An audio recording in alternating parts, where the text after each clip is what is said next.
Manake kurudi katika alikuwa ni rahisi zaidi, na hasa wakiwa ndo tayari wanashare kitanda.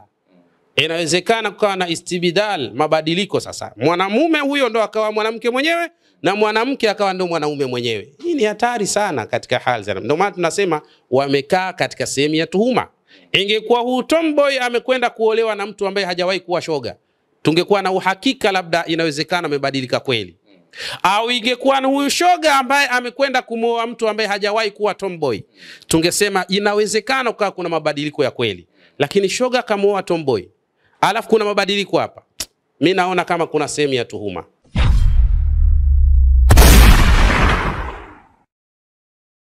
Hojigani na karibu mfuatiliaji wa YouTube channel yetu. Nikwambie tu kwa wewe ambaye bado hujasubscribe, utakuwa unapitwa na vitu vingi sana. Hebu bonyeza maandishi mekundu ambayo yameandikwa neno subscribe, alafu kuna alama ya kengele itatokea. Fanya kama unagusa na hiyo alama ya kengele, na kwa kufanya hivyo tu maana yake ndio utakuwa mwanafamilia, umejihakikishia kuwa unapata video zetu zote ambazo tutakuwa tunaziposti kila mara kunako YouTube channel yetu. Na nikwambie tu ya kwamba kama wewe ni miongoni mwa watu ambao wapo karibu na mitandao ya kijamii, utakubaliana na mimi kwamba moja kati ya tukio ambalo muda huu limetaradadi ni tukio ambalo linahusisha ndoa ya ndugu zetu ambao wanapatikana maeneo ya Vingunguti. Ni masaa machache yameshapita tangu uweze kufanyika ndoa hiyo. Ndoa inayomhusu jamaa mmoja anayefahamika kwa jina la Abbas Hamisi ama Abbas Aga kama vile ambavyo anafahamika kunako mitandao ya kijamii, akimuoa bidada ambaye anafahamika kwa jina la Bi Leila. Taarifa zinasema kwamba ni uhalisia kwamba mwanaume ambaye ameoa hii ndoa design kama hayupo kamili kwenye wanaume wake, na mwanamke ambaye ameolewa kwenye hii ndoa kama vile ana mambo fulani ya kiume, ni mtu ambaye alikuwa anavaa nguo za kiume, matendo ya kiume, kwa lugha nyingine wanasema kama ni tomboy. Tukasema tumtafute Sheikh Yusuf Diwani, moja kati ya watu ambao kwa hakika tunafahamu kwamba wanafahamu mambo mengi sana kwenye masuala mazima ya dini. Binafsi naweza nikamuita mwalimu. Mwalimu atuambie kwenye hiki ambacho kimetokea. Kubwa zaidi ni kuhusiana na ustazi ama shehe ambaye aliyefungisha ndoa hii. Kidini imekaaje? Ni sahihi? Hii ndoa ni sahihi kwa shehe kuweza kufungisha?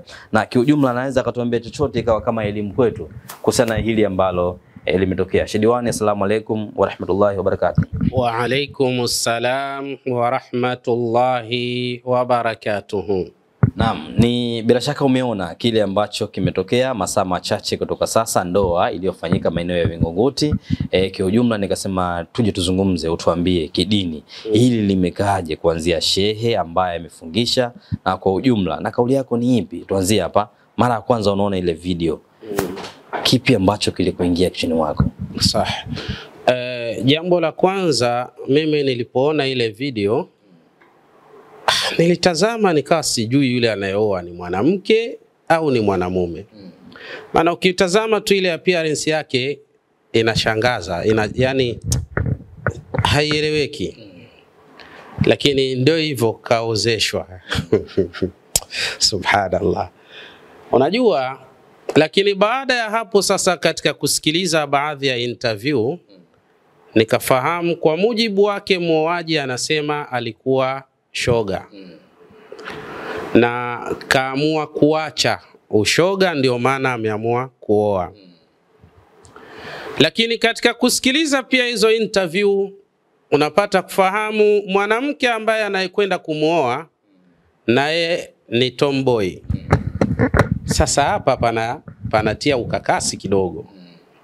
Unajua Mtume sallallahu alayhi wasallama anasema idha raaitum man ya'malu amala qaumi lutin faqtulu al-fa'ila wal maf'ul au kama qala.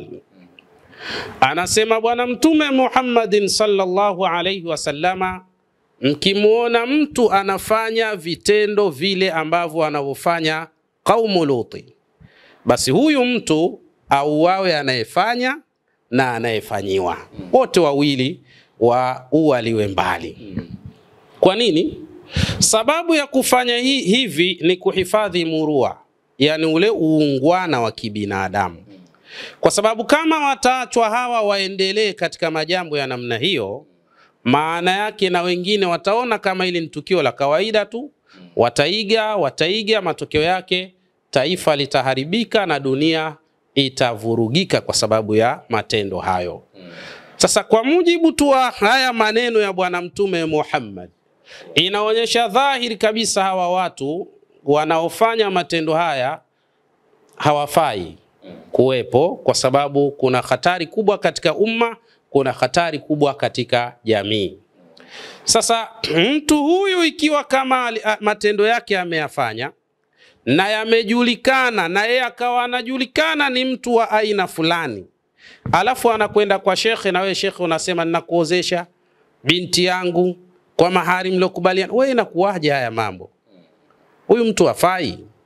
Kwa mujibu wa sharia, hii ndoa inakuwa la yasihu shar'a, haisihi kisharia, kwa sababu huyu ni mtu ambaye yaamalu amala qaumi Luti, anafanya matendo ambayo wanaofanya watu wa Luti, ambayo yalopelekea matendo hayo kuangamizwa wakati huo. Na inasemekana ilikuwa ni katika mpaka wa Palestina pamoja na Jordan, na ndio pakapatikana ile Dead Sea, kwa maana ikapatikana bahari ambayo iliyokufa. Sasa matendo haya ni matendo hatari sana, lakini watu wanachukulia mepesi sana na wanafanya tu, wanachukua vitu vipesi katika hali za namna. Kwa kweli inashangaza sana. Lakini Mtume sallallahu alayhi wasallam anasema la'ana Allahu almutashabbihina minar rijal walmutashabbihat minan nisa. Lakini Bwana Mtume anasema Mwenyezi Mungu Subhanahu wa Ta'ala amewalaani wale ambao wana tabia ya kujifananisha na wanamume, kwa maana matomboy hawa ni watu waliolaaniwa. Na ukisikia mtu kalaaniwa, maana yake matrudu min rahmatillah, amewekwa mbali na rehma za Mwenyezi Mungu Subhanahu wa Ta'ala. Lakini kadhalika na wale ambao wanaojifananisha katika wanawake, yani wanamume wanaojifananisha na wanawake, wanavaa mavazi ya kike, anaongea sauti yake kama mwanamke, anatembea kama mwanamke, na hata akiwa pale kitandani yeye ndo anakuwa mwanamke mwenyewe. Bwana Mtume anasema huyu kalaaniwa.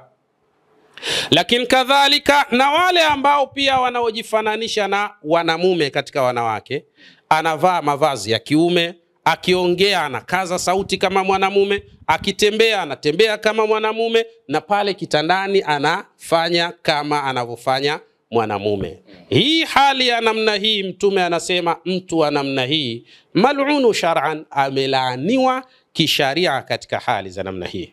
Sasa leo tunaona mtu, hebu tu vuta picha ya kawaida. Kweli mwenyewe kasema kwamba nimeacha, lakini twende sambamba tuangalie ya mambo jinsi yalivyo. Ameacha, lakini kuacha kwake kamuoa aliyekuwa tomboy, na yeye ameacha utomboy. Aliyooa ni huyu alikuwa shoga, naye ameacha ushoga. Balil insanu ala nafsihi basira, mwanadamu ni kweli kabisa yeye mwenyewe ndio anajua uhalisia wa mambo jinsi yalivyo. Lakini watu wa balagha wana maneno wanatuambia, unapojiweka sehemu ya tuhuma usimlaumu yule ambaye atakaye kutuhumu. Mimi hapa naona kama kuna sehemu ya tuhuma hapa. Anayeoa alikuwa shoga, anayeolewa alikuwa tomboya. Mimi naona kama pamekaa sehemu ya tuhuma. Lakini tuhuma inatoka wapi? Kwa sababu ukisema tunamtuhumu kwamba huyu ni shoga, maana yake tumkute na viashiria vile, ama tumpute kwenye mazingira ambayo tunasema huyu sio mwanaume. Kwa muonekano tu tunaweza tukamhukumu mtu tukasema huyu ni shoga. Sikasema mwenyewe alikuwa hivyo. Katika nani yake, katika interview yake anasema alikuwa hivyo. Na yule mdada katika interview yao anasema na yeye alikuwa tomboy. Sasa alikuwa maana yake ni nini? Maana yake kurudi katika alikuwa ni rahisi zaidi, na hasa wakiwa ndo tayari wanashare kitanda.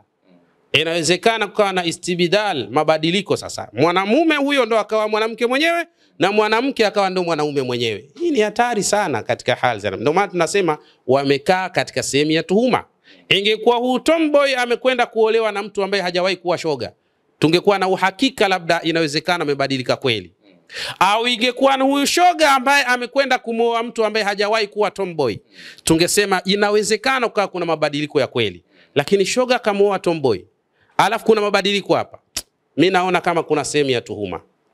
idha waqa'ta nafsaka makana tuhami fala talumanna man ittahamaka, ikiwa utajiweka nafsi yako katika mahala panapofaa kutuhumiwa, wala usilaumu anayekutuhumu. Ni wewe mwenyewe ulipojiweka panafaa watu kutuhumu hayo. Katika hali za namna hii, kuacha tunamuombea Mungu awe kaacha, na wao wameacha wote tunawaombea kwa Mwenyezi Mungu iwe hivyo, kwa sababu ni madhambi makubwa mno mno mno, yahuzul arsha, yanatikisa arshi ya Mwenyezi Mungu Subhanahu wa Ta'ala. Lakini naamini pia hata shekhe ambaye amesimamia hili jambo, ima mambo mawili, awe hajui kama watu walikuwa na michezo gani, au awe ni mtu ambaye amefanya vile maksudi tu, anawaozesha watu wa namna hiyo, labda kwa kutarajia watajua wenyewe kama wataendelea mabaya yao au kama wataacha. Alhamdulillahi Rabbil Alamin. Sisi tunawaombea kuacha. Baba na yeye alitumia kauli ya kusema kwamba tumebadilika, ndio maana akawa radhi kuwafungisha ndoa. Sahihi kabisa, kauli hiyo ni nzuri, na inawezekana pia shekhe akawa ameitumia kauli, na kama ametumia kauli hii si vibaya, kwa sababu wakisema tumeacha, sawa, tunaweza kuchukua kauli yao, lakini tuhuma tunabakia tunayo kwa kiwango kikubwa kutokana na aina ya watu wenyewe ambao waliooana hawa. Lazima tubakie tuwe na mashaka ya hapa na pale. Na nyinyi Waswahili mna msemo wenu, mnasema yani alwaswasu huwa alaqil, kwa maana waswasi nao ni akili vile vile. Yani ukiona kuna kitu una bawabu mara mbili mbili, jua una akili. Sio unajiendea tu kama ling'ombe tu unapogoma tu ovyo ovyo, hapana. Lazima ifikie mahala una bawabu, unarejea nyuma, unatafakari ikiwa hivi itakuwaje, ikiwa vile itakuwaje, katika hali ambayo ilikuwa bora kabisa katika mazingira haya. Mimi ninachoweza kusema ni kwamba masala ya ushoga na usagaji kwa sasa yamekuwa ni hatari kubwa mno. Hatari kubwa sana. Na kwa kuwa haya mambo yamekuwa ni hatari, yasipokemewa itakuwa ni shida sana. Itakuwa ni shida sana sana. Kwa hiyo mimi niseme tu, jamaa yetu huyu ukimuona picha yake inasoma dhahiri, akizungumza maneno yake, sauti yake inasoma dhahiri, abadilike kweli kweli, na achukue juhudi za maksudi, aache kweli kweli. Na ili aweze kuacha vizuri kabisa na awe katika hali iliyokuwa sawa, amuombe sana msamaha Mwenyezi Mungu Subhanahu wa Ta'ala, na aingie sana misikitini, aswali sana, aombe sana, afanye ibada sana. Hii inaweza ikamziwia kutokana na yale machafu na maovu ambayo alikuwa akiyafanya hapo mwanzo. Lakini ikiwa kama tu anasema nimeacha, haswali, hafanyi lolote katika matendo yanayokubalika katika dini, ni rahisi sana kurudi kule alikotoka, au ni rahisi kuwa hajaacha. Lakini ili aache, basi kadhalika tumuone amestiki katika masala ya kiibada. Ibada ndio pekee inaweza ikamziwia. Akitafakari, basi anaweza kuwa katika hali ambayo ilikuwa nzuri kabisa. Ndoa hii ina mashaka, bado ina mashaka, kwa sababu hawa ni watu ambao jaza alaihim an yuqtalu, ilijuzishwa kwao wawe hawapo duniani, lakini wapo na wameozeshwa. Tuwatarajie mazuri, tuwaombee dua, lakini wapo katika wakati mgumu sana. Wapo kwenye wakati mgumu. Bila shaka kuna vijana wengi ambao hatuwafahamu ama hawajajitokeza kwenye mitandao kama hivi, ambao na wenyewe labda wanaishi maisha kama hawa wanavyoishi. Na wenyewe wanatamani labda sasa waache, waingie kwenye masuala ya ndoa kama hivyo, labda wamrudie Mungu. Taratibu zipoje? Mtu ambaye labda anaishi kwenye mazingira kama haya sasa anatakiwa aache. Dini inasemaje? Mtu alizini kama hii ambaye umesema ameshalaaniwa, arudi vipi mradi awe safi? Sahi. Hayo ndio maneno sahihi. Ni afanye nini huyu mtu? Sisi tunamwambia jambo la kwanza ajutie. Kwa sababu Mwenyezi Mungu anasema tubu ila Allahi taubatan nasuha. Tubuni kwa Mwenyezi Mungu Subhanahu wa Ta'ala toba ya bila kurejea katika yale mliokuwa mkiyafanya. Ajutie katika nafsi yake, kwa nini mimi nilikuwa hivi? Kwa nini ninafanya haya? Ajutie. Kisha baada ya kujutia akae faragha na Mola wake. Aseme na Mwenyezi Mungu, ya Rabbi, nafsi ilinidanganya, ya Rabbi nilikuwa kadha, ya Rabbi nimechukuliwa na madhara ya kishetani. Mola wangu, naomba msamaha kwako, naomba radhi kwako, naomba tauba kwako Mola wangu, na kuomba unisamehe kadha wa kadha. Kisha baada ya hapo astiki katika masala ya kiibada, kwa sababu kule kutokuwa hajulikani hakuna maana ya kwamba yeye ni msafi. Ieleweke vizuri, maana kuna watu wako hivyo, inawezekana akawa anafanya maasi au madhambi anayafanya nje ya pazia, akahisi kwamba yeye ni msafi kwa sababu watu hawamuoni au hajulikani. We mwenyewe ndio unajijua vizuri. Balil insanu ala nafsihi basira, bali mwanadamu katika yale anayafanya juu ya nafsi yake, yeye ndo anaona vizuri nafsi yake katika hali za namna hiyo. Kwa hiyo ni vizuri sana wale ambao pia wapo ambao wanafanya matendo kama haya hawajulikani, basi wajutie katika haya na waache, na wamwahidi Mwenyezi Mungu Subhanahu wa Ta'ala hawatorejea tena katika hayo. Mwenyezi Mungu ni msamehe, inna Allaha yaghfiru dhunuba jami'an, Mwenyezi Mungu anasamehe madhambi yote kwa ujumla wake. Tunajua Mwenyezi Mungu anasema anawasamehe wale ambao au yale madhambi ambayo yaliyo chini ya shirki. Madhambi yaliyo chini ya ushirikina Mwenyezi Mungu anasamehe. Hata yale al-kabair, madhambi makubwa makubwa yasiyo kwa ushirikina, Allah anasamehe. Lakini sasa kaa na Mola wako, sema na Mwenyezi Mungu, jutia katika uliyofanya.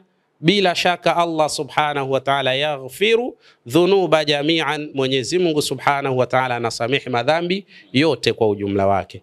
Kwa hiyo wajutie, waache, watoe ahadi, wachukue miadi kutoka kwa Allah na wadumu katika misingi ya kiibada, watakuwa vizuri tu insha Allah.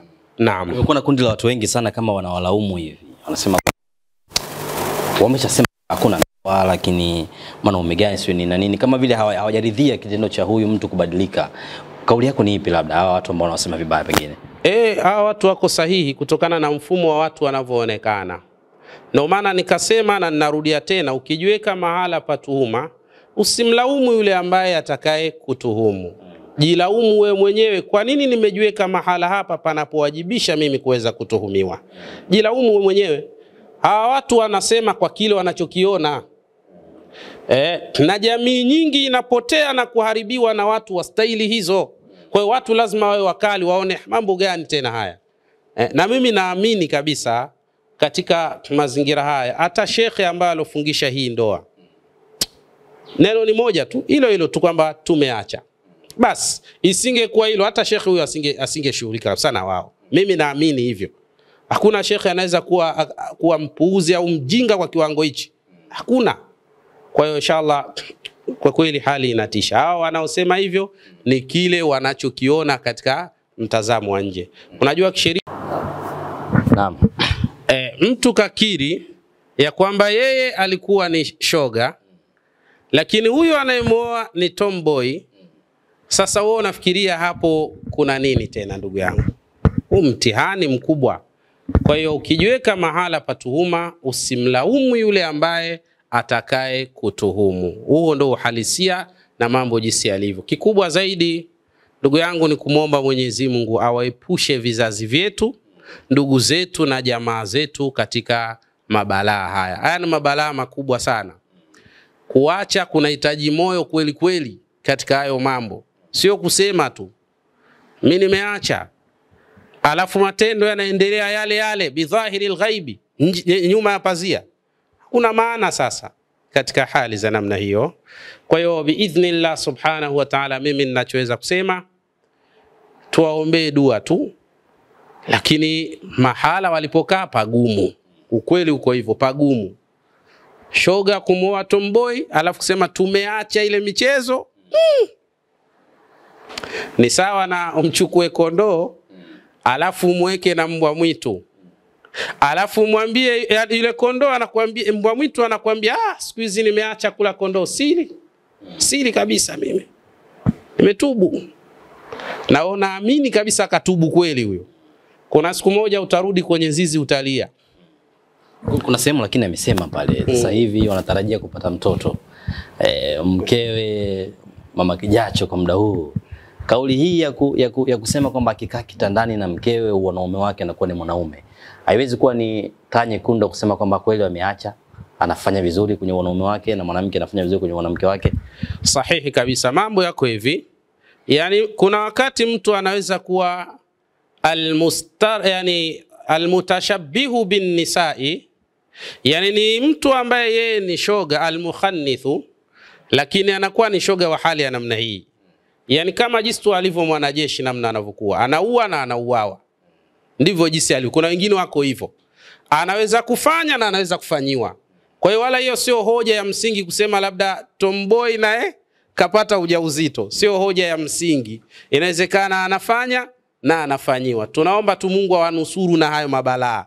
Hii kauli yao waliosema wameacha iwe kauli thabiti, iwe kauli ya kweli na iambatane pamoja na matendo. Ikiwa hivyo Mwenyezi Mungu anaweza kujalia kila la kheri na mambo yakawa mazuri. Kwa hiyo sio hoja ya msingi sana. Cha msingi ni kuacha kweli kweli. Kuacha kweli kweli na wao wawashawishi na wengine wanaofanya matendo haya waache. Sababu ni hatari sana na dunia iliangamizwa kwa matendo haya. Maana yake uchafu na ubaya wa matendo haya ni hatari zaidi katika hali za namna hii. Watu wengi wanamgeukia shehe ambaye amefungisha ndoa hii. Wanasema kwamba shehe umekosea, mara tena unaingilia kwenye Uislamu, dini ya ovyo. Kauli yako ni ipi? Hao ambao wanamtukana shehe ambaye amefungisha ndoa, wapo sahihi kiasi gani ama wanakosea kiasi gani? Kutukana sio kitu sahihi, ila kukosoa ni kitu sawa. Ila kutukana sio kitu sahihi. Kwa sababu Mtume sallallahu alayhi wasallam anatuambia ya kwamba kumtukana sibabul muslimi fusuqun wa qitaluhu kufrun. Kwa maana kumtukana muislamu au kumtukana mwanadamu ambaye hana tatizo la aina yoyote, wewe unamtukana, basi fusuqun ni kufanya uovu. Kule kumtukana, wewe mshenzi, kwa nini umefungisha ndoa hii? Wewe mpuuzi tu, ni makosa kumtukana mtu. Na kule kumuua ni ukafiri kabisa. Ukimuua ni ukafiri kabisa. Ila kukosoa kupo. Kama umeona kuna makosa, wewe eleza makosa yake. Sema tu Sheikh bana hapa amefanya makosa, kakosea.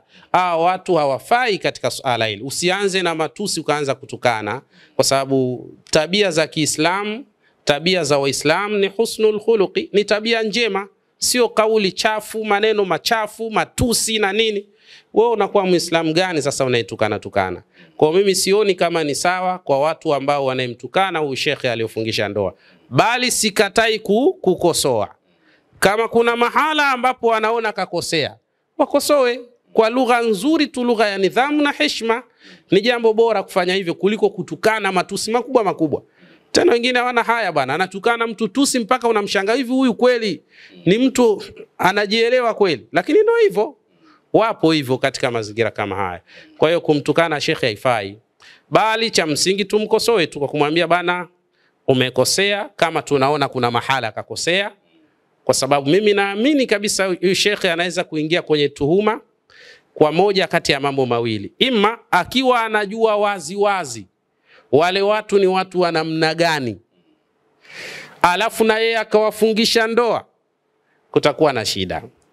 Lakini jambo la pili, inawezekana akawa anajua kweli wale watu ni watu wa namna gani, lakini wakatanguliza kauli tumebadilika, tumeacha. Shekhe hapa hawezi kuingia kwenye tuhuma. Atatumiwa kwa machache machache tu, kwa sababu tunachukua kauli yao hii tumeacha, isipokuwa itatubakisha katika swali la kuwa wao wapo katika sehemu ya tuhuma. Tutaendelea kuwa na 50 kwa 50. Wameacha kweli au wanaendelea? Hayo watajua sasa. Kama nikuchokoze kidogo, kama ungekuja kwako wafungishe ndoa, wanakuja na kofia tumeacha hatuwezi kubadilika, ungekuwa radhi kuwaozesha? Subhanallah, kwa mimi binafsi nisingewaozesha. Kwa mimi binafsi nisingewaozesha, kwa sababu naona kama isingeleta picha nzuri, jambo la kwanza. Lakini jambo la pili, naona kama sheria inanambia jamaa bana hawezi kuacha kwa staili hii, kwa sababu kuacha kwa maneno tu, kwa sababu tunaangalia vitu viwili. Unajua, ingekuwa huyu jamaa ni shoga alafu anaoa mtu ambaye hajawahi kuwa tomboy, tungekuwa tuna imani kaacha kweli. Lakini angekuwa huyu ni tomboy lakini anaolewa na mtu hajawahi kuwa shoga, tungepata imani anaacha. Lakini palipokaa, hebu tazama wewe mwenyewe, shoga anamuoa tomboy, tomboy anaolewa na shoga, alafu kwa kauli mbiu tumeacha. Mbwa mwitu katika zizi la kondoo. Alafu huyu mbwa mwitu anasema nimeacha siku hizi kula kondoo. Na sisi tunaamini mbwa mwitu kweli kaacha kula kondoo. Hapana. Tuombe dua tu, lakini mengine haya balil insanu ala nafsihi basira, mtihani. Sawa, tumalizie. Kuna watu ambao wanaonaga videos ambazo tunaziposti kila siku kupitia Nyundo TV, kupitia Hatua TV, muda mwingine kupitia kwenye YouTube yako mwenyewe Sheikh Diwani, lakini hawafahamu huduma gani ambazo huwa unatoaga ama vipi ambavyo wanaweza kukupata. Sawa. Sisi huduma tunazofanya, tunafanya dua kwa mambo mengi ya tofauti tofauti. Kwa mfano makazini, kuna watu wana maradhi, wana sihri zimewasibu, machawi yanaharibu mafanikio yao, wanakuwa mambo hayaendi vizuri, utaratibu unakuwa si mzuri kwao. Basi inshallah sisi tunafanya dua na tunafanya dawa za aina mbalimbali kwa maradhi na mushkilati za aina mbalimbali. Na tunapatikana hapa Mbagara Kiziwiani, barabara ya lami kuelekea jeshini. Kwa namba za simu utatupata kwa 0756 63 42 77 au 0712 31 62 22 biidhnillah subhanahu wa ta'ala. Fika hapa au wasiliana nasi, tutakupa maelekezo yaliokuwa bora au ushauri uliokuwa bora biidhnillahi Al-Karim. Naam, ni maneno ya mwalimu wangu hapa Yusuf Diwani, tuko tunajadili ndoa ambayo wamefunga ndugu zetu. Habasi sambamba na Bi Leila, ndoa ambayo imegusa sana mtandao ya kijamii siku ya jana na juzi, kwa maana kwamba masaa machache tu. Ni siku ya jana na hisi. Mengi tumezungumza, lakini kubwa zaidi tumejaribu kuangalia uhalali wa ndoa yenyewe, hasa kwa yule shehe ambaye ameweza kufungisha ndoa. Hebu tuambie wewe ambaye umetazama ile video ama umetazama zile video ambazo zikihusisha ndoa nzima kuanzia mwanzo mpaka mwisho, na kama umebahatika kuona popote interview ya bi harusi na babu harusi, tuambie unaonaje ama kile ambacho kimetokea ama maneno ya shehe wangu mwalimu wangu Sheikh Diwani vile ambavyo amesema kwamba tuombe dua wawe ni watu wa kubadilika zaidi. Unahisi ni sahihi ama sio sahihi? Na wewe unaamini ya kwamba hawa watu wanaweza kumebadilika ama ni maneno tu ili mradi waweze kuingia kwenye ndoa? Mwisho wa siku nikwambie tu, kama ndo mara yako ya kwanza kutazama video kunako YouTube channel yetu hii, basi usisahau kusubscribe. Thanks for watching. Bye.